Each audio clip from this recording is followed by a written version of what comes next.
Lisa.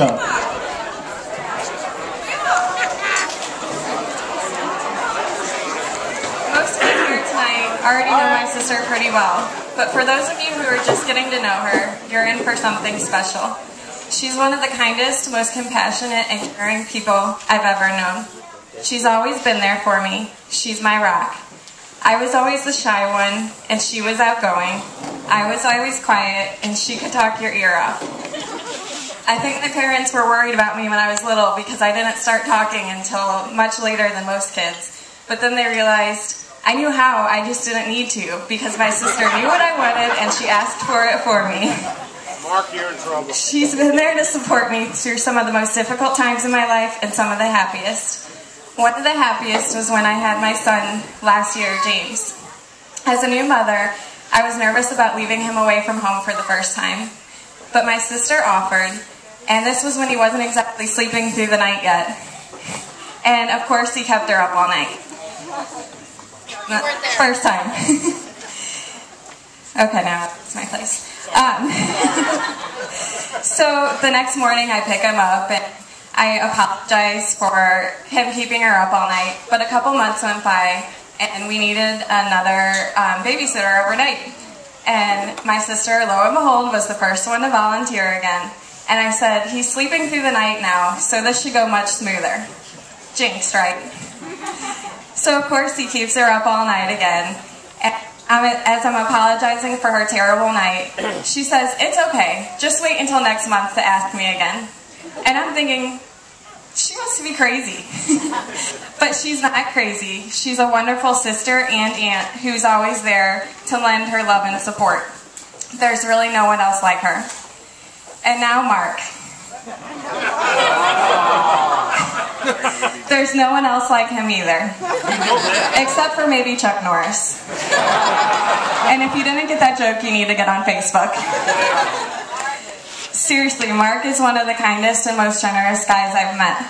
If you need your roof fixed, or your lawn mowed, or pretty much anything else you can think of, Mark's got a guy for that. There's a reason Mark has a guy for everything. It's because he has so many friends. Because once you get to know him, why wouldn't you want to be his friend? I've watched Sarah and Mark's relationship develop, as well as Mark and Cameron's. And I've witnessed Mark become a loving boyfriend, then fiance, and now husband and father. And I couldn't be happier to have him as part of our family. Let's raise our glasses to Mark, Sarah, and Cameron. May you have a lifetime of happiness together.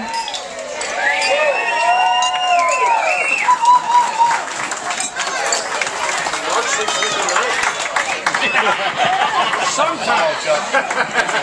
Sometimes yes. All right, now we're going to have the best man, Chuck.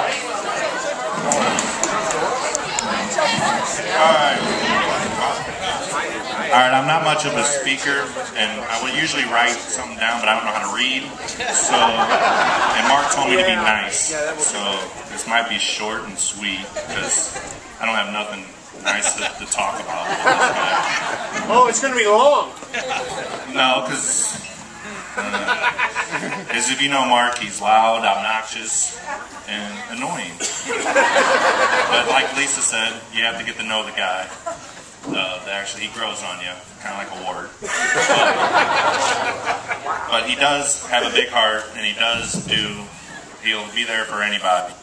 Whether you lock your keys in the car at midnight, 2 o'clock in the morning, you could call him and drive a half hour away to go get the spare or whatever. And he's not a good driver. He's wrecked a lot of cars. I think you've been in an accident in every car, right? What about this one? Not yet. No. It's only a matter of time. It's a matter of time. So your insurance agent is a good person. But yeah, he's got a very good heart. He'll do anything for anybody, whether you need money or whatever. He's there for you. And Sarah, wow, I lived with this guy for a year, and I wanted to kill him. And your place isn't much bigger than his place was. So, good luck with that. Because I know he snores, and we didn't even share a bed. I could hear him from to the next. So you must have a lot of patience to deal with this guy. Man. You're gonna be with him the rest of your life. But I did also, I'm gonna leave it like this. I read somewhere, since he's Armenian, it's a tradition that I'm gonna leave it with this toast that Mark, Sarah, may you grow old on the same pillow. Yeah. I'm gonna leave it like that.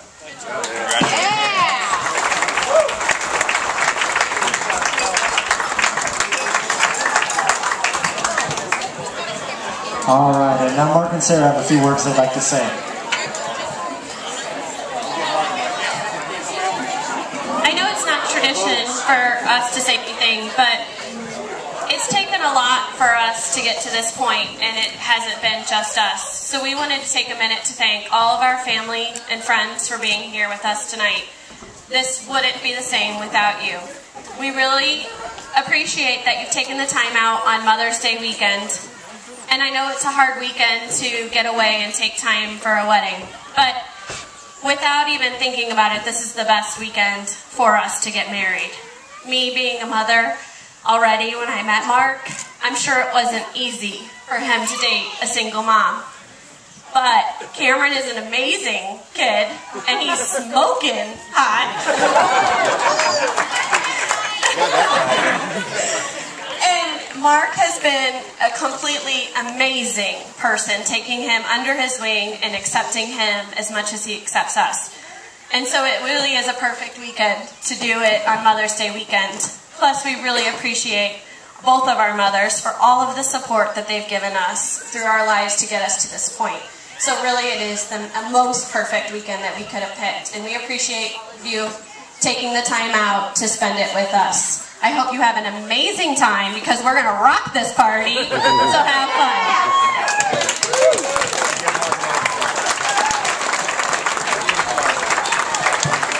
Come on, Mark. Come on, Mark. All right, ladies and gentlemen. I would like to thank everybody for coming. For those who aren't here, that we wish you were. We know you're here in spirit. There's a lot of us who aren't here that should be. But we know you're here. Thanks for everybody for coming. We appreciate you being here, and everyone have a good time. Thank you.